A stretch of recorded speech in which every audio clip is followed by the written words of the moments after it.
Hello விவோஸ். பொதுவாக நம்ம எல்லாருக்குமே வாக்கிங் போகிறது, மலைகள் ஏறுறது, புதுசாக நிறைய இடங்களை பார்த்து அதை எக்ஸ்ப்ளோர் பண்ணுறது அப்படின்ற விஷயங்கள்லாம் ரொம்பவே பிடிக்கும்.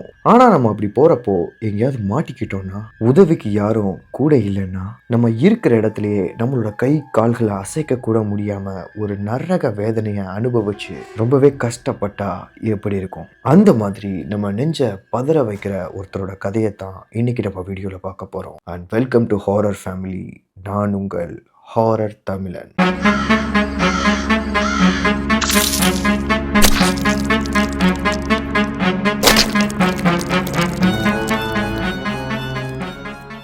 Joshua பெர்னன் Maddox. இவர் அமெரிக்கா கொலராடோ மாநிலத்துல உட்லண்ட் பகுதியை சேர்ந்த மைக்கேல் அண்ட் ராபர்ட்டா தம்பதிகளுக்கு மார்ச் 9, 1990 மகனா பிறக்கிறாரு. ஜோஷுவாக்கு 2 அக்கா, 1 அண்ணன். ஜோஷுவா தான் கடைசி பையன். பொதுவா எல்லார் வீட்லயும் கடைசி பையனா ரொம்பவே செல்லமா தான் வச்சிருப்பாங்க இல்லையா? அந்த மாதிரி தான் ஜோஷுவாவும் கடை குட்டின்றனால வீட்டுல ரொம்பவே செல்லம். ஜோஷுவா பிறந்ததுக்கு அப்புறம் அவங்க வீட்டுல 2 பொண்ணு 2 பையன்கள். வாழ்க்கைய அவங்க எல்லாருமே ரொம்ப சந்தோஷமா வாழ்ந்துட்டு வந்துட்டு இருந்திருக்காங்க. நாட்கள் போகுது. குழந்தையா இருந்தவங்க சின்ன பசங்களா மாறுறாங்க. நல்லா போய்கிட்டு இருந்த அவங்க எல்லாரோட லைஃப்லயும் ஒரு சோகமான விஷயம் நடக்குது. அது என்னன்னா, ஜோஷுவாவோட அப்பாவும் அம்மாவும் டெய்லி சண்டை போட ஆரம்பிக்கிறாங்க. நார்மலா அவங்க வாயில தான் ஒவ்வொரு நாளும் சண்டை போட்டுட்டு இருந்திருக்காங்க. கொஞ்சம் கொஞ்சமா அந்த சண்டைகள் எல்லாமே கை கலப்பாக ஆரம்பிக்குது. இதனால ஒவ்வொரு நாளும் நைட் ஆக போறப்போ குழந்தைங்கள்லாம் இன்னைக்கு நம்ம அம்மா அப்பா சண்டை போட போறாங்கன்னு பயந்து பயந்து பயத்திலேயே வளர ஆரம்பிக்கிறாங்க. இது இப்படியே போயிடக்கூடாதுன்றதுக்காக ராபர்ட்டாவும் மைக்கேலும் விவாகரத்து பண்ணிக்கிறாங்க. அப்பாவும் அம்மாவும் எதனால சண்டை போடுறாங்க, எதனால அடிச்சுக்கிறாங்க, இப்ப எதுக்காக டிவோர்ஸ் பண்ணிருக்காங்கன்னு எதுவுமே அந்த சின்ன பசங்களுக்கு புரியல. ஜோஷுவோட அம்மா பினான்சியலா ஸ்டேபிளா இல்ல. அவங்களுக்கு சரியான வேலை கூட இல்லாதனால பசங்க எல்லாருமே ஜோஷுவோட அப்பா கூட போக வேண்டிய நிலைமை வருது. ஆனா அவங்க அப்பா சந்தோஷமா தான் அந்த குழந்தைங்க எல்லாம் பார்த்துக்கிட்டு இருந்திருக்காங்க. மறுபடியும் நாட்கள் மெல்லமா நகர ஆரம்பிக்குது. சின்ன பசங்களா இருந்தவங்க கொஞ்சம் பெரிய பசங்களா வளர ஆரம்பிக்கிறாங்க. அதுலயும் குறிப்பா ஜோஷுவா தன்னோட ஸ்கூல்ல ரொம்பவே சமத்தான பையனாவும் நல்லா படிக்கிற பையனாவும் மாறுறாரு. படிப்போட நிறுத்திடாம மியூசிக்லயும் ஸ்போர்ட்ஸ்லயுமே நல்ல ஸ்டூடெண்டா தான் இருந்துகிட்டு இருக்காருன்னு சொல்லப்படுது. ஜோஷுவாவை நினைச்சு அவங்க வீட்டுல இருக்கவங்க எல்லாருமே பெருமைப்படுறாங்க. ஈவன் இந்த ஸ்கூல்ல இருக்க ஸ்டாஃப்ஸுமே தான். அப்படி சந்தோஷமா அவங்க வாழ்க்கை போயிட்டு இருந்தாலும் அந்த சந்தோஷம் ரொம்ப நாளைக்கு நீடிக்கல. 2006 ஜோஷுவாவோட பிரதர் மைக்கேல் ஜூனியர் தன்னோட பர்சனல் ப்ராப்ளம்னாலையும் தாங்க முடியாத டிப்ரெஷன்னாலையும் தப்பான முடிவெடுத்து தன்னை தானே கொண்டு இறந்து போயிடுறாரு. தன்னோட அண்ணன் இறந்து போன அந்த ஒரு நிகழ்வை ஜோஷுவாவால ஏத்துக்கவே முடியல. ஏன்னா காலையில அவர் ஸ்கூலுக்கு போகும்போது அண்ணன்ட்ட நல்லபடியா பேசிட்டு தான் போறாரு. காலையில உயிரோட இருந்த அண்ணன் இப்போ இல்லைன்றத ஜோஷுவா ஏத்துக்க முடியாம ரொம்ப அழுகிறாரு. ஏன்னா ஜோஷுவாக்கு நிறைய ஃப்ரெண்ட்ஸ் இருந்தாலும் அவங்க அண்ணன் அளவுக்கு யாருமே அவனுக்கு க்ளோஸா இல்லை. அப்படிப்பட்ட க்ளோஸான ஒருத்தங்க இழப்பு எந்த அளவுக்கு அவரை பாதிச்சதுன்னா, இவ்வளவு நேரம் ஜோஷுவாவோட எல்லா டேலண்ட்டை பத்தி எல்லாம் சொன்னோம் இல்லையா? அவரோட மியூசிக், அவரோட ஸ்டடீஸ் எதுலையுமே அவரால் கான்சென்ட்ரேட் பண்ண முடியல. அந்த அளவுக்கு அவருக்கு அந்த இழப்பு பாதிச்சிருக்கு. இப்ப ஜோஷுவா தான் பயங்கரமான டிப்ரெஷனுக்குள்ள போயிருந்திருக்காரு. ஆனா ஜோஷுவா நினைக்கிறாரு, நம்ம இப்படி இருந்துடக்கூடாது, இதுல இருந்து வெளியில வரணும், இதை தாண்டி உலகம் இருக்கு, நம்ம ஸ்டடீஸ்ல கான்சென்ட்ரேட் பண்ணணும், இப்படி இருந்துடக்கூடாதுன்னு அவருக்கு தோணிக்கிட்டே தான் இருந்திருக்கு. ஆனா அவர் எவ்வளவோ இதுல இருந்து வெளியே வர ட்ரை பண்ணியும் அவரால் வெளியில வர முடியல. ஸோ ஜோஷுவா ஒரு முடிவு எடுக்கிறாரு, நம்ம எங்கேயாவது தனியாக ட்ரிப் போயிட்டு வரலாம், கொஞ்சம் ரிலாக்ஸ்டாக இருக்கும் அப்படின்னு. ஆனால் இவர் ஸ்கூல் பையன், லாங்காக போகிறதுக்கு அந்த அளவுக்கு இவர்கிட்டலாம் காசு இருக்காது. ஸோ எங்கேயாச்சும் மலைகள் இருந்தால் அங்கே ட்ரெக்கிங் போகலான்னு சொல்லிட்டு அவர் ஒரு இடத்த சூஸ் பண்ணுறாரு. அதை அவங்க அக்கா கிட்டேயும் சொல்கிறாரு. அக்கா கிட்ட அந்த ஃபாரஸ்ட்டுக்கு போகிறோன்னு சொல்லாமல், அக்கா நான் ட்ரெக்கிங் போயிட்டு வரலான் இருக்கேன், எனக்கு ஒரு மாதிரியா இருக்குன்னு சொல்லியிருக்காரு. அவங்க அக்காவும் சரி, நீ நிம்மதியாக ரிலாக்ஸ்டாக ஒரு ட்ரிப் போயிட்டு வா, அப்போ தான் உனக்கு எல்லாமே கிளியர் ஆகும்னு சொல்லியிருக்காங்க.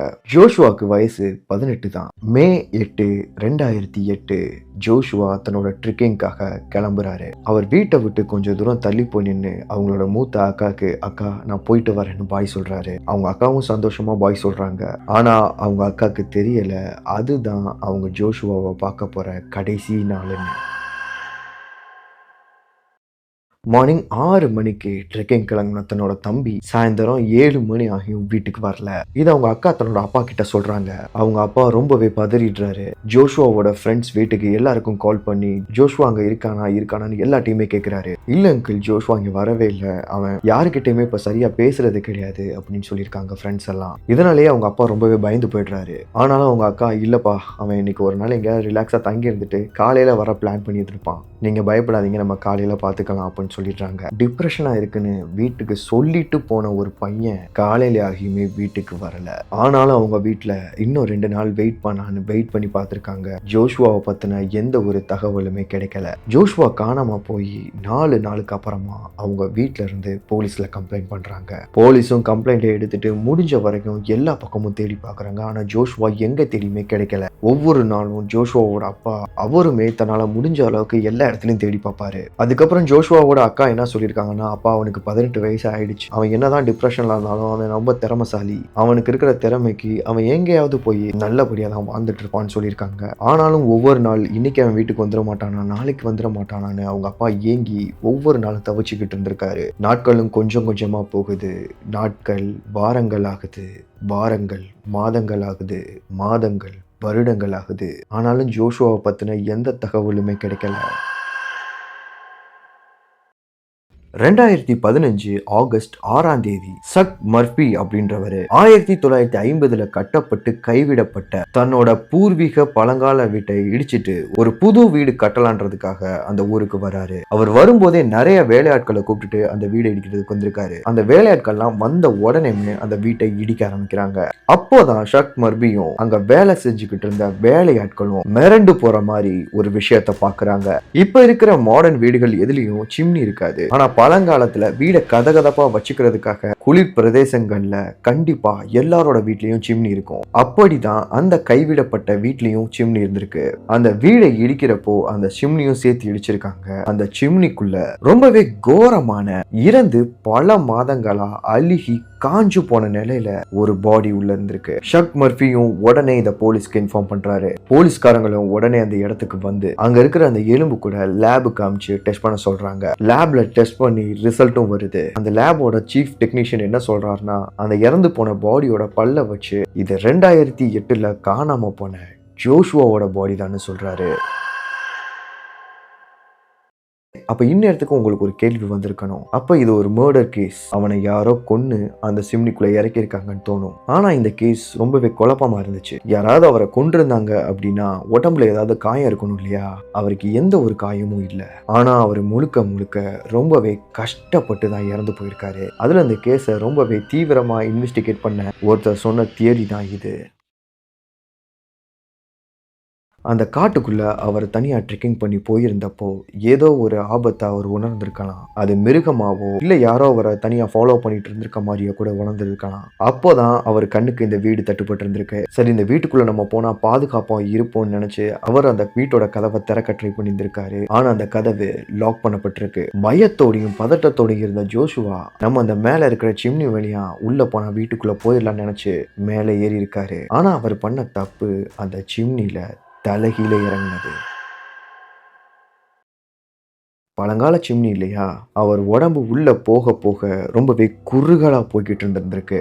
என்னதான் குறுகலா போயிருந்தாலும் அது எப்படியும் ஹால் கிட்ட ஒரு கேப் இருக்கும். அந்த கேப் வழியா நம்ம வெளியில வந்துடலான்னு நம்பிக்கையோட இறங்கின அவருக்கு ஒரு அதிர்ச்சி காத்துக்கிட்டு இருந்திருக்கு. அந்த பூர்வீக பழங்கால வீட்டுல எல்லா டோரையுமே அடைச்சு வச்சிருக்காங்க இல்லையா? சோ பறவைகளும் பாம்புகளும் எதுவும் வேற வழியா, அதாவது அந்த சிம்னி வழியா வீட்டுக்குள்ள வந்துட கூடாதுன்றதுக்காக அங்க இருக்கிற பெரிய வெயிட்டான வுடன் டைனிங் டேபிள் அந்த சிம்னியை மறைச்சு லாக் பண்ணியிருந்திருக்காங்க.